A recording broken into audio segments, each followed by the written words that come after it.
খুব স্বাভাবিকভাবে one day series ভালো করার পর টি-20 সিরিজের প্রথম ম্যাচটা যখন বাংলাদেশের ব্যাটাররা খারাপ করলো, সমালোচনা সেটা কিন্তু হচ্ছে, আর হবেই বা না কেন।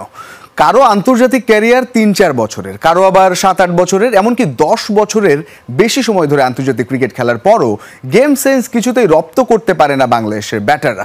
উইন্ডিজের বিপক্ষে সবশেষ ম্যাচে যার বড় উদাহরণ শামীম পাটোয়ারি। বর্তমানে বাংলাদেশ দলে মিডল অর্ডারের ব্যর্থতার অন্যতম প্রধান কারণ গেম সেন্সেরও অভাব। লোয়ার মিডল অর্ডারে বাংলাদেশের বর্তমান স্কোয়াড বলুন কিংবা পাইপলাইন, সবার মাঝেই শামীম পাটোয়ারির পিঞ্চ হিটিং ক্যাপাবিলিটি হয়তো সবচেয়ে বেশি।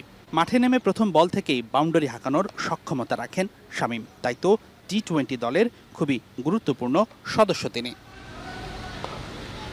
কিন্তু ওয়েস্ট ইন্ডিজের বিপক্ষে সোমবারের ম্যাচে ১৬৬ রান তাড়া করতে গিয়ে যখন অল্প রানেই ৩ উইকেট হারিয়ে বিপাকে বাংলাদেশ, তখন ৫ নম্বরে নামা শামীম পাটোয়ারির এই আউটকে বেপরোয়া বলাই যায়।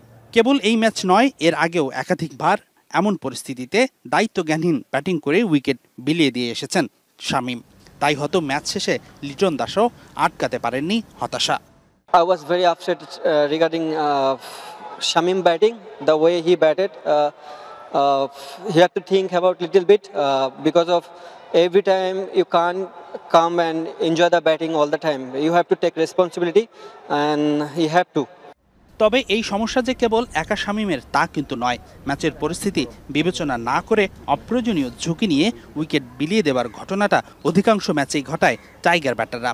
গত ম্যাচেই সোহানের বোল্ট কিংবা সেট হওয়া হৃদয়কে যতটা না বোলাররা পরাস্ত করেছেন, তার চেয়ে বেশি ভুল শট সিলেকশনে আউট হয়েছেন তারা। তাই তো ম্যাচ পরিস্থিতি বোঝার বিষয় আছে সবারই। জাতীয় দলে আসার পর থেকেই হয়তো সবচেয়ে বাজে ফর্মে আছেন জাকির আলী অনেক, কিন্তু বাস্তবতা হলো ফর্মে ফেরাটা জাকিরের জন্য যতটা জরুরি, তার চেয়েও হয়তো বেশি প্রয়োজন বাংলাদেশ দলের জন্য। কারণ টপ অর্ডার ব্যর্থ হলে তাওহিদ হৃদয়ের পর ইনিংস বিল্ড করার মতো ব্যাটার আর নেই বললে ভুল হবে না। বাংলাদেশ দলের মিডল অর্ডারে যে সমস্যা হচ্ছে তার দায় এড়াতে পারবে না নির্বাচকরাও, কেননা তাওহিদ হৃদয়ের পর ৫ এবং ৬ নম্বর পজিশনে যারা খেলছেন তারা মূলত সবাই পিন সিটার।